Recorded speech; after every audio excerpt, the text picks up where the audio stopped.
तेलंगाना में भाजपा को बड़ा झटका। फायर ब्रांड नेता टी राजा सिंह ने पार्टी से दिया इस्तीफा। उन्होंने पत्र में लिखा कि मैं पार्टी से अलग हो रहा हूं, लेकिन मैं हिंदुत्व की विचारधारा और अपने धर्म और लोगों के लिए प्रतिबद्ध हूं। मैं आवाज उठाता रहूंगा और हिंदू समुदाय के साथ अधिक मजबूती से खड़ा रहूंगा। राष्ट्रपति द्रौपदी मुर्मू ने बरेली पहुंचकर IVRI दीक्षा समारोह में 24 छात्रों को दिए मेडल। इस दौरान उन्होंने कहा, बीमारी के रोकथाम में टीकाकरण की अहम भूमिका है। इसमें IVRI की महत्वपूर्ण भूमिका है। मैं जिस परिवेश से आती हूं वो प्रकृति के निकट है। कार्यक्रम में राज्यपाल आनंदीबेन पटेल और CM योगी भी रहे मौजूद। IVRI दीक्षा समारोह को राष्ट्रपति ने किया संबोधित। कहा, हमारी संस्कृति सभी जीव जंतुओं में ईश्वर देखती है और पशु मानव का रिश्ता परिवार जैसा है। वहीं राष्ट्रपति ने पशुओं को जीवन धन बताते हुए उनके कल्याण और जैव विविधता बढ़ाने पर दिया जोर। साथ ही पशु चिकित्सा में रसायनों के उपयोग पर व्यक्त की चिंता।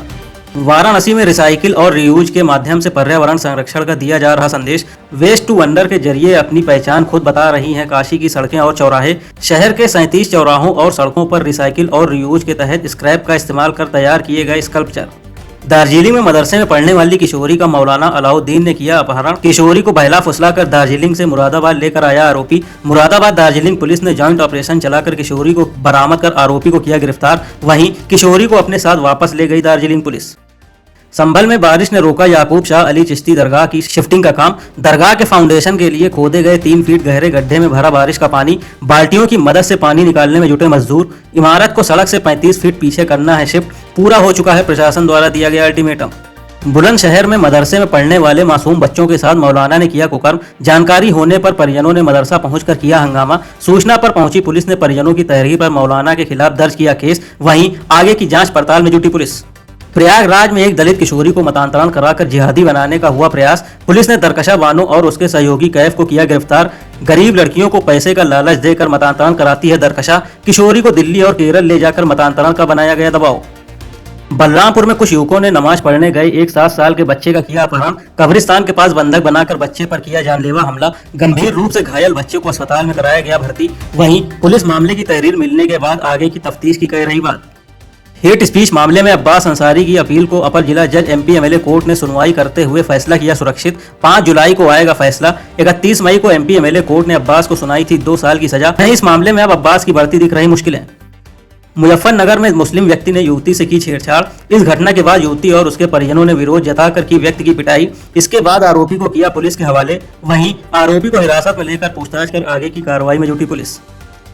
सपा अध्यक्ष अखिलेश यादव के व्यापारियों पर लगाए गए आरोपों का वित्त मंत्री सुरेश खन्ना ने किया खंडन। कहा कि सपा सरकार में व्यापारी डरे हुए थे, जबकि भाजपा सरकार ने अनुकूल माहौल बनाया। आज व्यापारी MSME, ODOP, international trade show और उद्योग मित्र जैसी योजनाओं का लाभ लेकर प्रदेश के आर्थिक विकास में भागीदार बन रहा है। कानपुर में राजकीय औद्योगिक प्रशिक्षण संस्थान में रोजगार एवं अप्रेंटिसशिप मेले का आयोजन। 6 जानी मानी बड़ी कंपनियों ने लिया हिस्सा। करीब 180 अभ्यर्थियों ने इस मेले में लिया भाग। चयन प्रक्रिया के तहत 95 युवाओं का रोजगार के लिए और 45 युवाओं का अप्रेंटिसशिप के लिए हुआ चयन।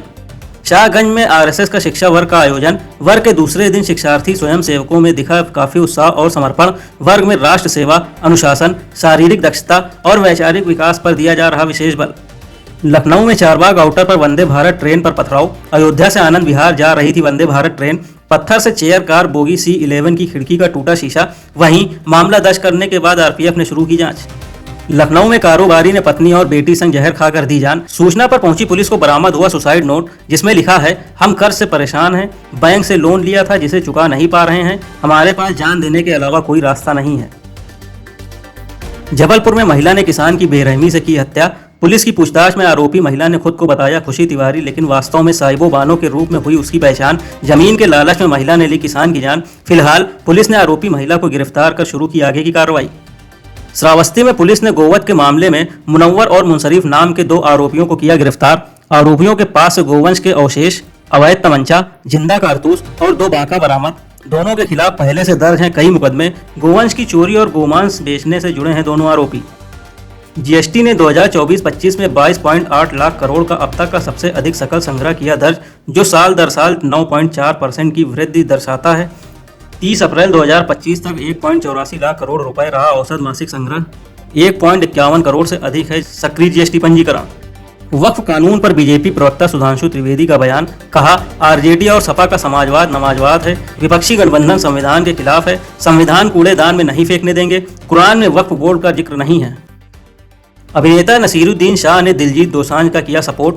पोस्ट में लिखा, मैं दिलजीत के साथ मजबूती से खड़ा हूँ। फिल्म की कास्टिंग का फैसला दिलजीत का नहीं था, वो डायरेक्टर का था, लेकिन डायरेक्टर को कोई नहीं जानता, जबकि दिलजीत पूरी दुनिया में जाना जाता है। उसने कास्टिंग इसलिए स्वीकार की क्योंकि उसका मन जहर नहीं था। पूर्व भारतीय कप्तान MS धोनी ने कैप्टन कूल को ट्रेडमार्क कराने के लिए किया आवेदन। उन्हें शब्द के ट्रेडमार्क राइट्स मिलने पर कोई व्यक्ति या संस्था नहीं कर सकेगी कैप्टन कूल शब्द का प्रयोग। धोनी ने 5 जून को ट्रेडमार्क रजिस्ट्री पोर्टल के माध्यम से ऑनलाइन जमा किया था आवेदन।